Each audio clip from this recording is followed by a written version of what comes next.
Lisa, hey, how are you? Good. How are you? Great. Such a pleasure to be speaking with you about Sweet Tooth because this is a really special show. I don't think I've ever seen anything like it before on Netflix or anywhere. So for Yeah. people who haven't had a chance to see it yet, can you maybe set it up a little bit? What's something that people should expect from the show?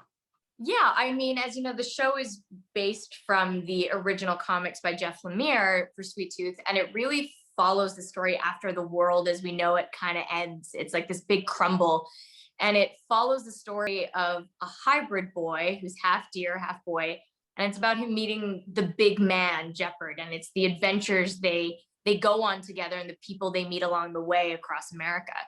It's a really beautiful, fantastical adventure story. And that's what I think is so exciting about this show and what makes it so unique is that there is such a warm and fun feel about this show. So I see you have the graphic novel behind you, Yes. and it breathes on its own. It's a very interesting work because you're drawing from that and really bringing out some newer aspects. What is your starting point? Do you go to the graphic novel first? How do you approach this series? Well, that was actually quite a nice thing because the character I auditioned for isn't in the original comics. So what was so wonderful is I got to dive into the graphic novel and really just get to see the world and get the context. So it was so lovely because I got to really see the work of Jeff Lemire and really just dive in and fall in love with it. And then I got to take this newer character, Ronnie, and really just mold it into this newer kind of version that Jim Mickle and Beth Schwartz kind of wanted to create for the show with Team Downey, which is something that is a little lighter, allows us all to heal, allows us to have a bit of a brighter future of this show and these characters in the midst of something very dark. Mhm. What is the influence of having, we had talked to Jim for his project that shot in Toronto as well too, and he was really interesting. And what does it mean to have him and Team Downey as well involved in this project? Yeah, it was so wonderful. I think right off the bat, we created a family. And that's what I think makes this show also so unique is you see that behind the scenes and also on the show itself that the world of family, the world of love is so incredibly important. And you see that with this team that they want to make sure that you feel that love and that kindness and that we all bring that in together, especially in kind of the year that we had of 2020 when we filmed it. That was the most important thing is that we were all together, that we were all there for one another while we were making this show and telling this story. Because that's what it's all about, really, is it's showing love and showing the kind of kindness that we need now in 2021. Tell me about filming it because I don't think I've ever seen a show that has such an incredible landscape that you shot in New Zealand and Right? during the pandemic. And, those elements are present in the show, kind of weaving it through. What was the experience like of filming? It was absolutely breathtaking. It was amazing just to see the shots even after filming because we had areas that we were in that were different from one another in different parts of the episodes. So getting to see other people's places that they got to film, you got a little bit jealous because every single location was so incredibly beautiful and the landscape was just breathtaking. So I think that's what just created this beautiful color and life to this story. Yeah. So there's definitely some elements in the show that are extremely interesting. You have James Brolin narrating it. You have scenes in which you are in and parallel stories happening at the same time. What were some of your favorite moments of filming? Ooh, okay. Let's see what I can say without giving too much away. I think there was midway through the season where things really shift for the Sings. And there was a point where we were kind of in the same location for several days. And we really had to bond with one another as actors and as characters to really dive deep into the emotion, dive deep into this beautiful story of incredible love And that was one of my favorite things to do because I got to really dive into the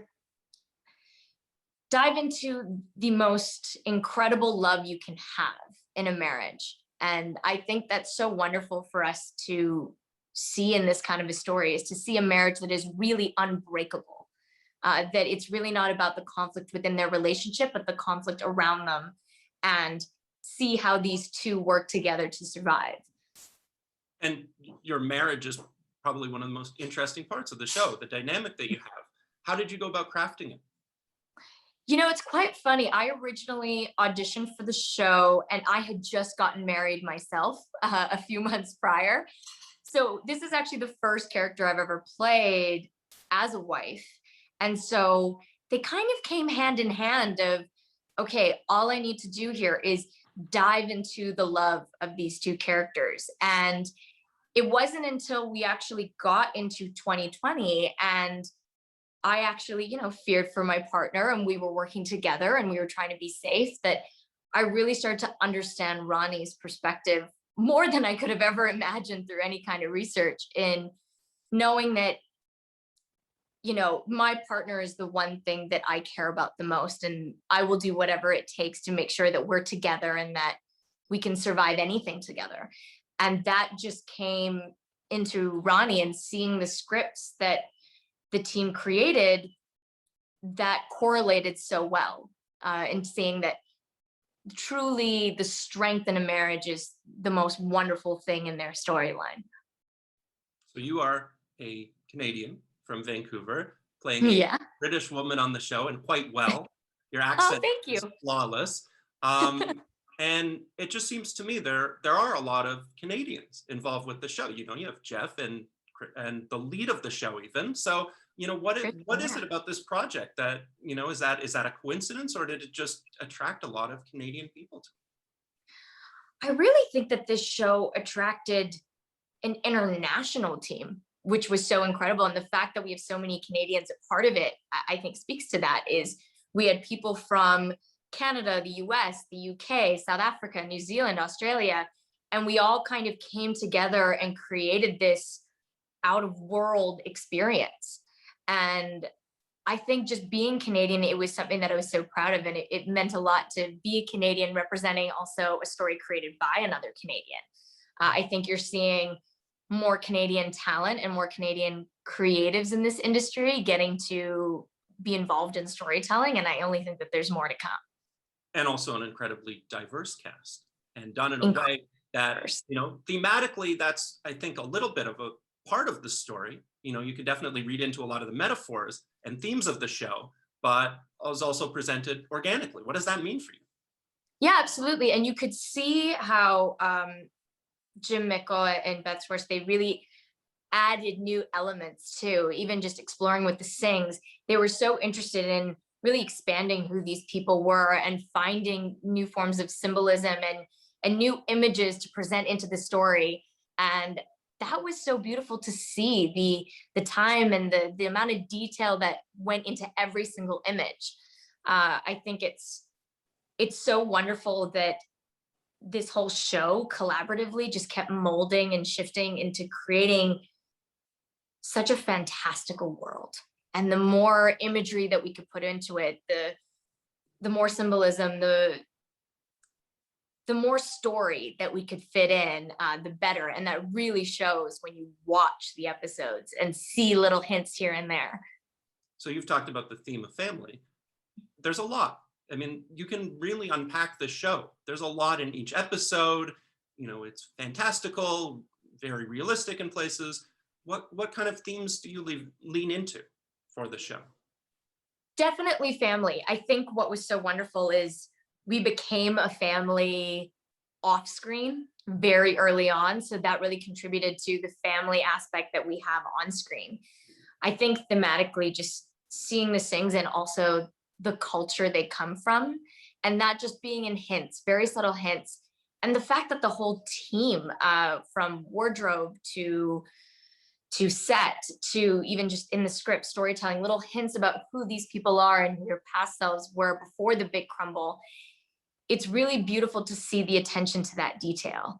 And I think it speaks really truly to when you do have representation of different kinds of people, that you can have these beautiful elements of storytelling that start to come into play.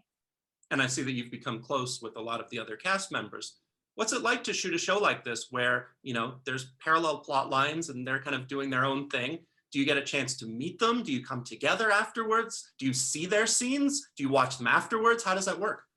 There's actually a funny story where I met Dania Ramirez, who plays Aimee Eden, on the plane to New Zealand when we were shooting the rest of the season. And her and I just barely recognized each other through our masks, but we actually quarantined at the same time. And we got to know each other really well through those 2 weeks of just messaging one another from being on different floors. And that really started this beautiful friendship. You know, if we had very separate storylines, but there were so many moments where we would get together and we'd want to spend as much time together as possible, even though, you know, we were really running against the clock in terms of getting this thing filmed.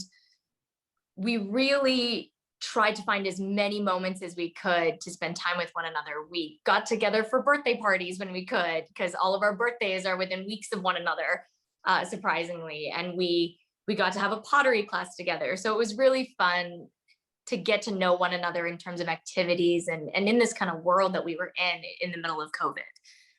What is it like to shoot a show that has themes that definitely could relate to COVID? It's not necessarily about that, but you can see some instances in which sort of a pandemic informs the show.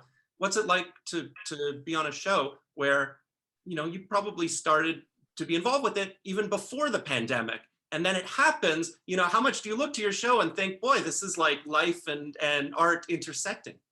Exactly. And that's kind of what happened. Is we filmed the first episode, the pilot, in June of 2019. So to see in March of 2020 that things were starting to unfold, things were starting to look a little too similar, I found myself walking into a store and seeing things fly off the shelves and just flying back to images of what we filmed, you know, 7-8 months prior to that. So there was that surreal nature coming into play where I was like, did we really just film something that's now occurring in real life? Is this really happening? And then to hear that we were actually going to make this show and we were still going to film it through COVID and make this work, we actually saw that they went away from that and said, okay, we've kind of given you this story and now we get to focus on this beautiful story of Sweet Tooth and Jeopard and see their adventure and focus on that.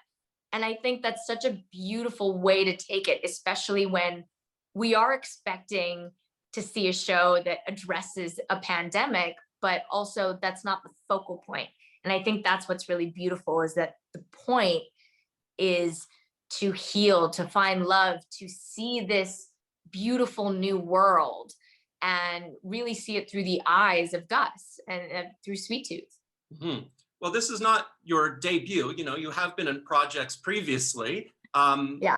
You know, the reach of the show, the reach of Netflix, and this series in particular, probably a lot of people will be able to see you for the first time, realize that you're actually not a British person with a wonderful accent. What kind of shows that you've been in previously, what kind of experiences have sort of informed you coming into this one?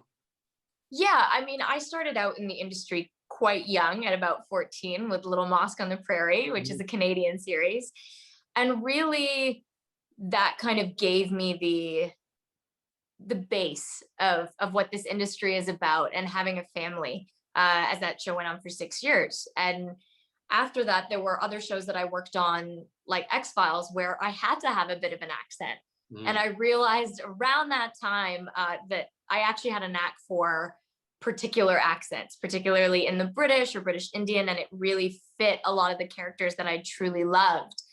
So it was really wonderful to know that when I did start doing this British accent on the show, that I was actually getting a lot of feedback saying, okay, you're actually doing the accent correctly, which is a huge relief considering that I have a lot of family in the UK that are also going to be tuning in. What are some of the things that you want people to look out for? What do you think are some sort of interesting things that people can grab onto for this show? Yeah, I think what this show does so incredibly well is it brings to light so many issues and concerns that we're already aware of and that has really come up in the last 2 years, but it tackles it in a way that's very kind and caring and nurturing. And I think watching this show, when you are seeing moments that you can relate to potentially a little too deeply, that it can be a moment of healing. And that's what this show really provides so effortlessly, is a moment to connect and to heal after we've had a time where we've been so isolated and removed. And I think that's something that this show does that I haven't seen anywhere else, which is very beautiful. And one of the things that it does too is that it leaves sort of open the possibility that you could come back and revisit. Kind of a funny thing to talk about for a show that hasn't even aired yet, but what would it be like to be able to continue to tell this story? It would mean a lot. And I think what I'm so grateful for is this story in particular is always about healing. And I think it's always going to be about that. It's always going to be about finding beauty in the midst of darkness, finding hope when you're feeling loss. And I think it's so wonderful to be part of a team that wants to tell those kinds of stories. And to be able to do this again, hopefully, would be a dream, because I think Rani is someone that I've really grown to love in so many ways. And to be able to continue this story in whatever form would be so exciting. Mm-hmm.